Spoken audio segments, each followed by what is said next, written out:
مفتی صاحب بہت لوگوں سے سنا ہے کہ مرنے کے بعد روح 40 دن تک گھر آتی ہے اور زیادہ رونے سے میت کو عذاب دیا جاتا ہے، بار بار قبر پر جانے سے میت اپنی طرف بلاتی ہے، ان باتوں میں سے کون سی درست ہے؟ ایک بات درست ہے، باقی ساری غلط ہیں۔ حدیث میں آتا ہے ان المیت لیعذب ببکاء اہلہ علیہ، عربی الفاظ ہیں کہ میت پر عذاب ہوتا ہے اس کے گھر والوں کے رونے کی وجہ سے۔ اب سوال پیدا ہوتا ہے چیخو پکار کر کے رو وہ رہے ہیں، عذاب اس بیچارے کو کیوں ہو رہا ہے؟ یہ تھوڑی رو رہا ہے۔ تو علماء نے اس کا جواب دیا ہے کہ اس پر لازم تھا، اس کو پتا تھا کہ جب میرے خاندان میں یہ رواج ہے کہ میں مروں گا تو گریبان پھاڑ پھاڑ کے چیخ چیخ کے پورا محلہ سر پہ اٹھایا جائے گا، تو اس نے اس برائی سے ان کو زندگی میں روکا کیوں نہیں؟ تو گھر کا سربراہ اس برائی کا ذمہ دار ہوتا ہے نا جو گھر میں ہو رہی ہے، اس کو چاہیے تھا وصیت کرتا کہ ہمارے یہ، کیونکہ جن خاندانوں میں رواج ہوتا ہے وہی ایسا کرتے ہیں، جن کے رواج نہیں ہے وہ ایسا نہیں کرتے۔ جب اس کو پتا تھا کہ میرے مرنے کے بعد ہا ہو چیخو پکار رونے کے مقابلے ہوتے ہیں باقاعدہ، جو نہیں رو رہا وہ سمجھتے ہیں اس کو تو محبت ہی نہیں تھی، لہذا جس کو محبت نہیں بھی ہونا وہ بھی دکھانے کے لیے رو رہا ہوتا ہے بہت چیخ چیخ کے۔ تو صبر کا حکم ہے، رونے کی اجازت ہے، وہ تو محبت کا تقاضا ہے بھائی، لیکن ایسے چیخنا، عورتوں کی آوازیں گھروں سے چیخو پکار کی باہر جانا، یہ بہت بڑا گناہ ہے، اس پہ اتنی شدید وعیدیں ہیں، یہ اسلام میں جائز نہیں ہے۔ تو اس کو پتا تھا میرے خاندان میں یہ رواج ہے، تو نے وصیت کیوں نہیں کی؟ ان کو روکا کیوں نہیں کہ میرے مرنے کے بعد یہ حرکتیں نہیں ہوں گی؟ تو ایسی صورت میں اس کو بھی عذاب ہوگا جب کوئی روئے گا، کیونکہ اس گناہ کا ذمہ دار یہ بھی ہے۔ ان المیت لیعذب ببکاء اہلہ، تو اس کا مطلب یہ ہے کہ جس کو پتا تھا میرے مرنے کے بعد یہ سب کچھ ہوگا لیکن پھر بھی اس نے منع نہیں کیا خاندان والوں کو، تو اس کو پھر تکلیف ہوتی ہے، جتنا چیخو پکار ہوتی ہے، اس کو فرشتے مارتے ہیں، بولتے ہیں تیرا کیا کرا ہے، تیری تربیت ہے۔ لیکن اگر وہ وصیت کر چکا تھا اور ان کو سمجھا کے جا چکا تھا تو پھر قرآن میں صاف پتہ چلتا ہے لا تزر وازرۃ وزر اخری، کوئی دوسرے کے گناہوں کا بوجھ نہیں اٹھائے گا، پھر ان کے رونے چیخنے سے اس کو کوئی گناہ نہیں ملتا۔ حدیث میں آتا ہے ایک صحابی کا انتقال ہوا تو دوسرے نے بہت تعریف، مرنے کے بعد ہم تعریفوں کے پول باندھ دیتے ہیں نا، روایت میں ہے یہ جو میں آگے پیش کر رہا ہوں آپ کے سامنے، بہت تعریفیں۔ تو نبی نے فرمایا قبر میں اس کو فرشتے مارتے تھے اور پوچھتے تھے کہ بتا کیا تو واقعی میں ایسا تھا؟ یعنی یقیناً تو ایسا نہیں تھا، تو کیوں جھوٹی تعریفیں کروا کے گیا لوگوں سے اپنی؟ بعض لوگوں کی عادت ہوتی ہے نا کہ وہ اپنی جھوٹی تعریفیں کروا کے اپنے غلط امیج دنیا کے سامنے، جو اچھا امیج ہوتا ہے لیکن وہ جھوٹا ہوتا ہے، تو امیج ایسا بنا کے، یہ لفظ امیج نہیں ہے، مجھے کسی نے بتایا امیج ہے نا، تو میں جو انگلش میں غلطی کیا کروں مجھے بتا دیا کرو میرے بھائی، میں کوئی انگریز امریکہ میں تھوڑی پیدا ہوا ہوں۔ تو ایسا اس کا امیج بنایا ہوا تھا کہ یعنی جو بعض لوگ ایسا اپنا تصور لوگوں کے دماغوں میں بنا کے جاتے ہیں جیسے بہت نیک، تو ایسے میں اگر مرنے کے بعد آپ کی جھوٹی تعریفیں ہو رہی ہیں نا تو اس پہ بھی چترول لگتے ہیں کہ لوگ کہہ رہے ہیں یوں تھا تو تھا، گیا تو ایسا ہے، پٹاخ ایک لگے گا بتا تو ایسا تھا۔ تو اس لیے جیسے ہو ویسے ہی نظر آؤ، اپنے بارے میں زیادہ نہیں تعریفیں کروایا کرو لوگوں سے۔ ہاں جو نعمتیں اللہ نے دی ہیں اس کا اظہار کرنے میں کوئی حرج نہیں ہے۔ بھائی غیر مسلم اگر خوبصورت ہے تو دیکھنے میں اچھا لگے گا، تو اس کا تو، اور مسلمان تہجد گزار بدصورت ہے تو دیکھنے میں اچھا نہیں لگے گا۔ تو اچھا لگنے کا تعلق مسلم یا غیر مسلم سے نہیں ہے، اگلے کی پرسنالٹی سے ہے۔ ہاں اعمال کے لحاظ سے اگر اچھا لگ رہا ہے پھر غلط ہے، اعمال کے لحاظ سے کافر اچھا نہیں ہو سکتا۔ تبھی ہم کہتے ہیں کافر کی خوبیوں کو بیان کیا کرو کہ بھئی ان لوگوں میں یہ خوبی، لیکن یہ کہنا کہ وہ مسلمانوں سے اچھے ہیں یہ زیادتی ہے بھائی۔ مسلمانوں سے اچھے کیسے ہو گئے؟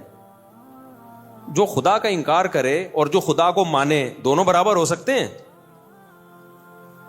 ایک اللہ کو مانتے ہیں، اللہ کے پیغمبروں کو، اللہ کی کتابوں کو مانتے ہیں، دوسرا مانتا ہی نہیں ہے، وہ کہتے ہیں میں خود بخود بناؤں، تو اپنے خدا کا انکار کر دیا اللہ کا، تو مسلمان سے اچھا۔ اگر وہ اچھے ہوتے تو اللہ مسلمانوں کو جہنم میں بھیجتا، پھر ان کو جنت میں بھیجتا۔ ہاں یہ کہنا درست ہے کہ ان چیزوں میں وہ مسلمانوں سے اچھے ہیں، اور سب مسلمانوں سے بھی نہیں، خاص جیسے پاکستانی مسلمانوں سے امریکی مسلمان کرپٹ نہ ہونے میں اچھے ہیں، جاپانی مسلمان پاکستانی مسلمانوں سے ڈسپلن میں اچھے ہیں، ڈسپلن ان کا بہت اچھا ہے، صفائی ستھرائی میں وہ پاکستانی مسلمانوں سے اچھے ہیں۔ تو پاکستانی کس چیز میں اچھے ہیں؟ وہ سوچ رہا ہوں ابھی کوئی دماغ میں آئے گا تو بتاؤں گا. تو بیوی سے وفا کرنے میں پاکستانی مسلمان جاپانیوں سے اچھے نہیں، بہت اچھے ہیں، سمجھتے ہو. اور ایک اور چیز رہ گئی، بچے پیدا کرنے میں بھی بہت اچھے ہیں. تو چند چیزوں میں تو ہو سکتا ہے، یہ تو کافروں میں بھی تھا نا. نبی صلی اللہ علیہ وسلم نے فرمایا خیارکم فی الجاہلیت خیارکم فی الاسلام. جو زمانے جاہلیت میں کافر اچھے تھے، اسلام میں بھی وہی اچھے ہیں. تو اس سے پتہ چلا کافر میں بھی کوئی اچھا ہو سکتا ہے نا. تو یہاں اچھائی سے مراد ہے چند صفات میں اچھائی، غیرت میں، بہادری میں. تو بعض کافر بڑے غیرت مند ہوتے ہیں، بہادر ہوتے ہیں، سخی ہوتے ہیں. تو جب وہ اسلام لاتے ہیں تو وہ بہادری غیرت اور بڑھ جاتی ہے. تو صحابہ کرام زمانے جاہلیت میں سخی تھے، بہادر تھے، رشتہ داری جوڑنے کو اچھا سمجھتے تھے. یہی جب مسلمان ہوئے تو یہ وفا کس کے لیے استعمال ہوئی؟ پھر نبی کے لیے. اور جو منافق تھے مدینہ میں، وہ کمبخت اسلام لانے سے پہلے بھی 2 نمبر، اسلام بھی لانے کے بعد بھی 2 نمبر. وہ جدھر دیکھتے تھے نا پلڑا بھاری ہے ادھر کو پلٹ جاتے تھے. تو نبی کے جو رشتہ دار تھے قریشی ہاشمی، حضرت ابو طالب کو دیکھو، اگرچہ کفر میں موت ہوئی ہے لیکن رشتہ داری آخری دن تک نبھائی ہے نبی کے ساتھ کہ میرا بھتیجا ہے، میں اس پہ کسی کو انگلی اٹھانے نہیں دوں گا. 3 سال نبی صلی اللہ علیہ وسلم کو شعب ابی طالب میں آپ کا بائیکاٹ کر کے بند کیا گیا، پتے کھانے پڑے ہیں 3 سال، معاشی بائیکاٹ. ابو طالب نے غیر مسلم ہونے کے باوجود وقت کس کے ساتھ گزارا؟ پیغمبر کے ساتھ. کیوں؟ مشکل میں اپنی قوم کو نہیں چھوڑنا. ٹھیک ہے نظریے کا اختلاف ہے لیکن قوم کی بیس پہ ساتھ دے رہے ہیں. تو کسی بھی بیس پہ جب کوئی ساتھ دیتا ہے تو اس کے لیے غیرت کا ہونا ضروری. بے غیرت کیا کرتا ہے؟ جہاں کوئی مصیبت آئی ایک دم. ہمارے ایک دوست تھے، ان کہتے ہیں میرا ایک بڑا جگری دوست تھا نا، ہر وقت ساتھ. کہنے ایک دن 2-3 لڑکوں نے مجھے گھیر لیا پیٹنے کے لیے نا، کوئی پڈا تھا. کہہ رہے میں نے کہا کوئی بات نہیں، ہم بھی 2 ہیں نا، نمٹ لیں گے، دیکھیں گے. کہہ رہے میں مار کھائے جا رہا ہوں، کوئی رپلائی کہیں سے ہو ہی نہیں رہا. کہہ رہے میں نے اپنا وہ لنگوٹی یار دیکھا تو وہ 3 کلومیٹر پہ نا بھاگا جا رہا ہے.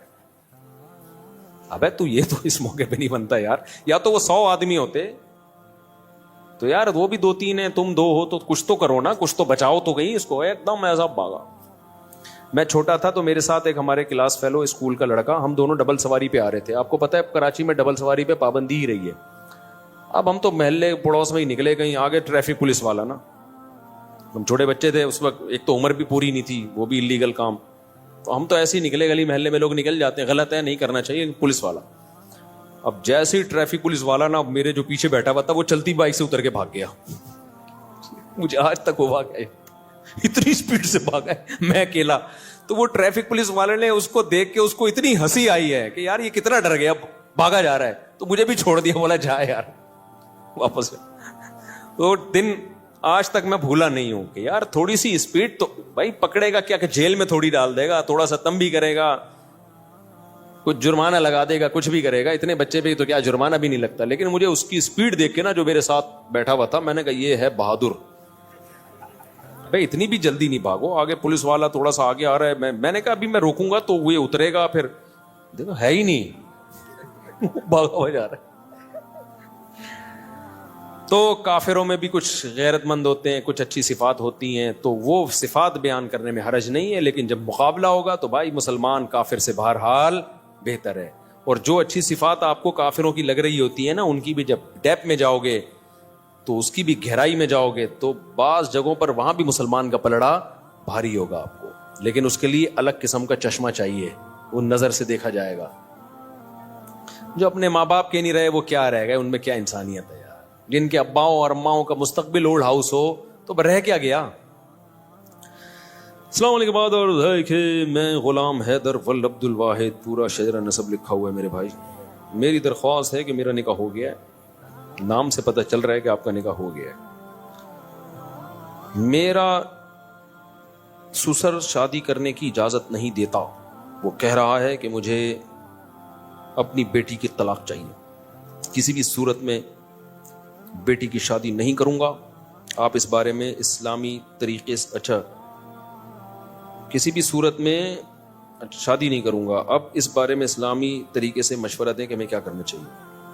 دوسری شادی پر میرے بیانات موجود ہیں، اس کے کیا فضائل ہیں، اس میں کیا مشکلات ہیں، کس کے لیے جائز ہے کس کے لیے ناجائز ہے. میں عمومی بیان کرتا ہوں.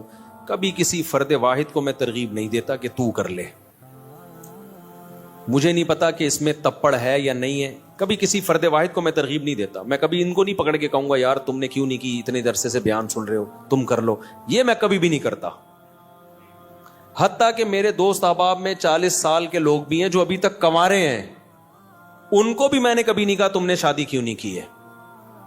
وجہ اس کی ہے کہ کسی کے پرسنل معاملات میں ٹانگ اڑانا یہ بہت غلط عادت ہے. میں اگر کسی کو اسپیسیفک کسی فرد کو ترغیب دوں تم دوسری شادی کرو, مجھے نہیں پتا اس کا بیہیویئر پہلی بیوی کے ساتھ کیسا ہے, اس کے حقوق ادا کر بھی رہا ہے کہ نہیں کر رہا. ہو سکتا ہے وہ اس کو لٹکا کے رکھا ہوا ہو اور ہم اس کی 4 شادیاں کراتے پھر رہے ہوں, تو یہ تو ظلم ہو جائے گا نا. اور یہ بھی ممکن ہے حقوق ادا کر رہا ہو, تو یہ تمہاری ٹینشن ہے کہ تم حقوق ادا کر رہے ہو یا ادا نہیں کر رہے. ہم اسلام کا حکم بیان کریں گے جنرلی. افراد کو پکڑ پکڑ کے یوں سمجھانا کہ تو کر تو نہیں کر, یہ نہیں ہوتا. منع تو کیا ہے بہت سے لوگوں کو میں نے کہ تم نہیں کرو, کیونکہ جب مجھے ان کے حالات پتا چلے, انہوں نے آگے مشورہ لیا نا, میں نے کہا تیرے بس کا نہیں ہے بھائی, تیری باتوں سے لگ رہا ہے تیری ٹانگیں ابھی کانپ رہی ہیں, تو نہیں, تیرے بس میں نہیں ہے. تو لیکن کسی فرد کو میں پکڑ کے ترغیب دوں کہ تم کرو, تم نے کیوں نہیں کی, تو ہاں مذاق میں دوستوں کی محفل میں ایک الگ بات ہوتی ہے, لیکن میں ویسے نارملی کبھی کسی کو ترغیب نہیں دیتا. اب آپ کہہ سکتے ہو چلو دوسری کی آپ کسی فرد کو ترغیب نہیں دے رہے, نہیں دینے کی وجہ سمجھ میں آئی. مجھے کیا پتا یہ پہلی کے ساتھ سنجیدہ ہے بھی یا نہیں ہے. ہو سکتا ہے اس کے پاس ظلم کر رہا ہو, وہ گزارا کر رہی ہو اس کے ساتھ مجبوری میں. اب تو مجبوری میں وہ گزارا کر رہی ہے, تم اس کے اوپر ایک اور بھی لے آؤ, ٹھیک ہے نا, اس کو بھی لٹکا کے چھوڑ دو, تو یہ تو بیڑا غرق ہو جائے گا. مجھے کیا پتا تم برابری کر سکتے ہو یا نہیں کر سکتے, پھر تم کر کہاں رہے ہو.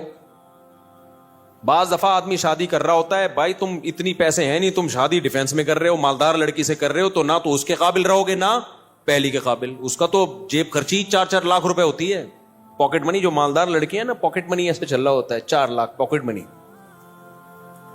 تو غریب آدمی بولے گا میں ٹماٹر بیچ کے 4 لاکھ تیری پاکٹ منی کہاں سے. تو بھائی تم نے کیوں کی ایسی جگہ پہ شادی, اپنی حیثیت دیکھ کے کرو نا. تم وہاں شادی کرو جو 5 روپے پاکٹ منی. ایسا ہوتا نہیں ہے, لیکن ایک مثال دے رہا ہوں میں. تو میں نہیں جانتا کہ بھائی یہ اس قابل ہے یا نہیں ہے کسی شخص. میں فرد واحد کو, متعین فرد کو کبھی ترغیب نہیں دیتا. تو کرے گا خود, جب مسائل کھڑے ہوں گے تو بلی کس پہ ڈال دے گا, مفتی صاحب نے مجھے مشورہ دیا تھا, مفتی صاحب نے بولا تھا. تو بھائی ہم نہیں جانتے آپ کو, ہم تو ایک جنرلی حکم بیان کریں گے کہ جس میں 2 بیویوں میں عدل کی طاقت ہے, دونوں کے حقوق ادا کر سکتا ہے کہ نہیں کر سکتا, یہ خود فیصلہ کرو. اس کو چاہیے کہ کر گزرے اور کر کے بتا دے کہ ہو گئی ہے. باقی کس میں طاقت ہے کس میں نہیں ہے یہ آپ نے فیصلہ کرنا ہے, یہ میں نے فیصلہ نہیں کرنا.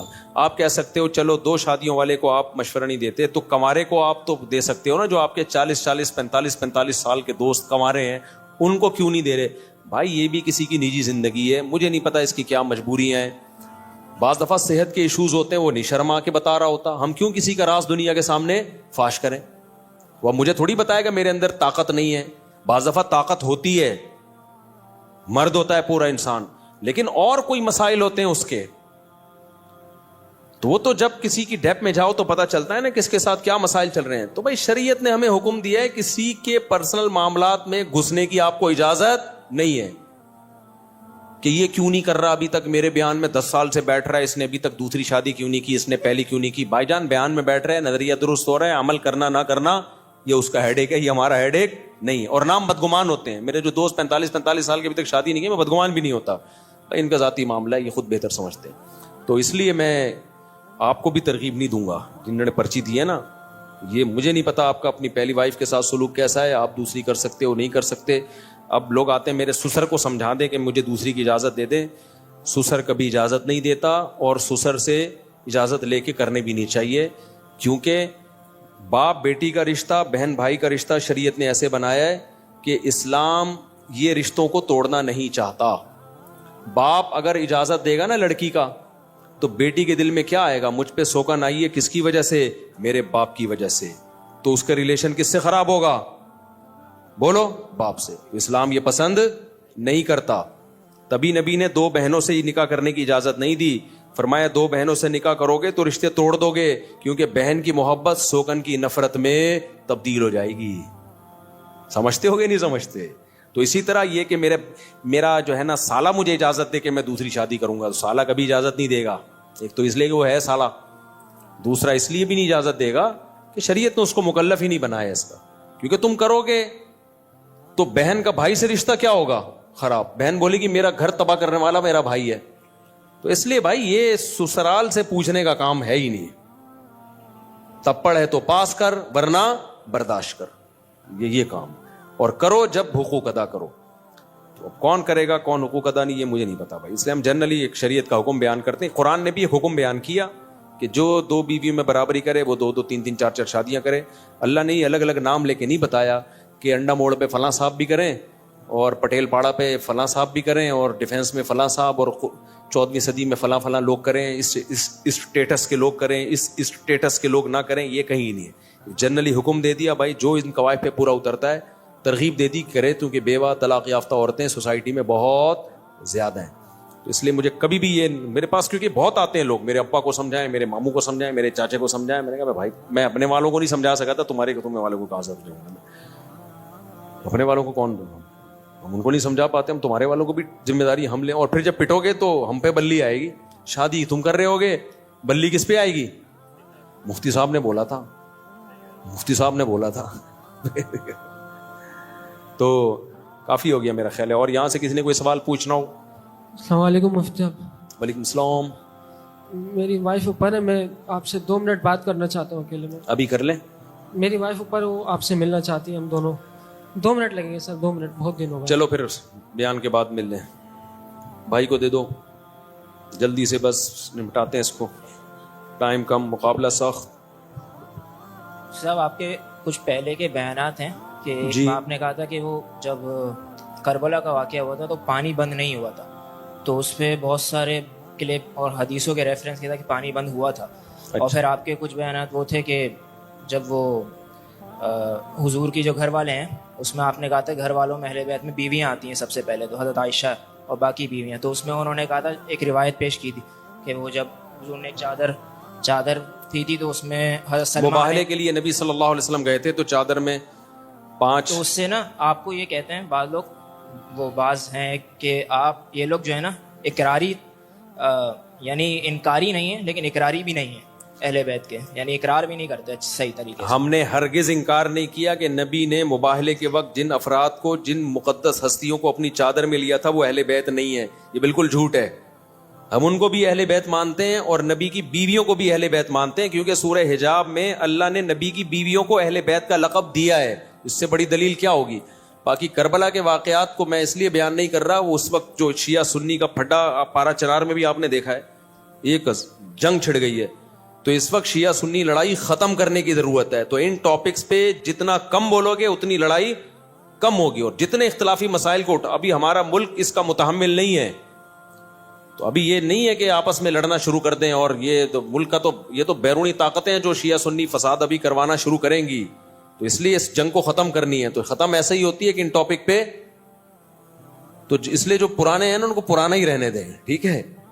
تو باقی کوئی اگر پھر بھی پوچھنا ہے تو تحریری لکھ کے بھیج دیں, تو ہم یہاں سے تحریری جواب بھیج دیں گے. لیکن انٹرنیٹ پہ کوئی بھی چیز جائے گی تو اس میں بڑا خطرہ ہوتا ہے کہ ایک فساد کھڑا ہو جائے گا. عالم کا کام یہ نہیں ہوتا کہ جو آتا ہے بس بولنا شروع کر دے, اس کو دیکھا جائے گا کہ اس کا اثر سوسائٹی پہ کیا پڑے گا, اور ان موضوعات کی ابھی ہمیں ضرورت بھی ہے یا نہیں ہے.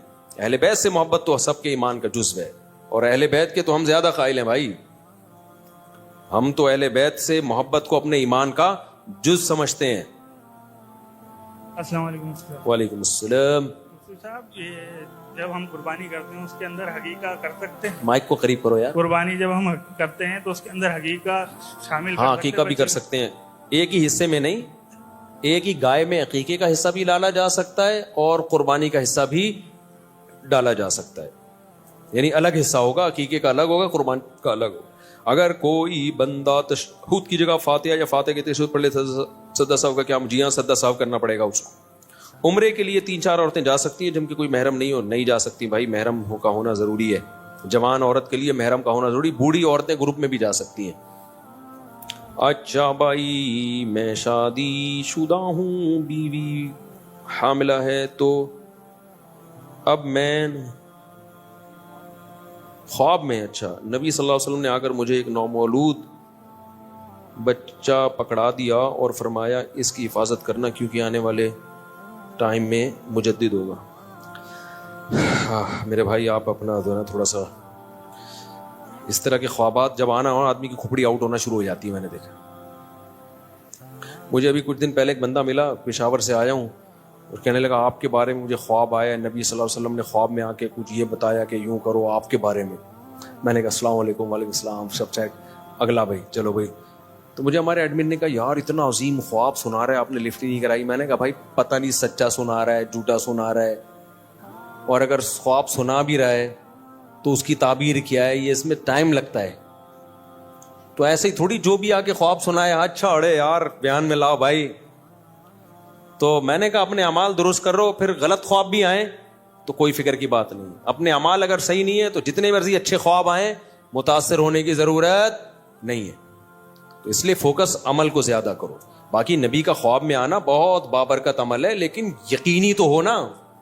کوئی بھی آ کے بول دے مفتی صاحب میں نے آپ کے بارے میں خواب دیکھا, میں کیسے یقین کر لوں بھائی. بعض دفعہ میں اس بیچارے جو پشاور والا ہے اس کو جھوٹا نہیں قرار دے رہا, لیکن میں تو کسی کو پرسنلی جانتا نہیں ہوں نا, تو بھائی ہو سکتا ہے کہ سچ بول رہا ہو سکتا ہے بعض دفعہ کوئی آدمی کسی کا فیور لینے کے لیے, یہ جو جعلی مریدین ہوتے ہیں نا, ان کے جعلی پیر ہوتے ہیں, ان کے مریدین جھوٹے خواب سنا سنا کے نا اپنے پیر کا بڑا قرب حاصل کرتے ہیں. پیر صاحب کہتے ہیں یہ خواب دیکھو یہ آیا ہے, سنا بے میرے بارے میں کیا ہے تیرے کو. تو بھائی میں کسی کو ذاتی طور پہ جانتا نہیں ہوں, میں نے یہ نہیں کہا آپ جھوٹ بول رہے ہیں. میں نے کہا بھائی ہو سکتا ہے سچ بول رہے ہو ماشاءاللہ, اگر واقعی دیکھا ہے تو اللہ مبارک کرے, جو اس کی برکتیں خواب کی ہمیں اللہ دے. اچھا بس اتنا ملا, میں گلے میں چلو نیکسٹ یہ کرے وہ بالکل, ورنہ وہی واقعات ہو جاتے ہیں. ایک مرید نے اپنے پیر صاحب کو کہا کہ پیر صاحب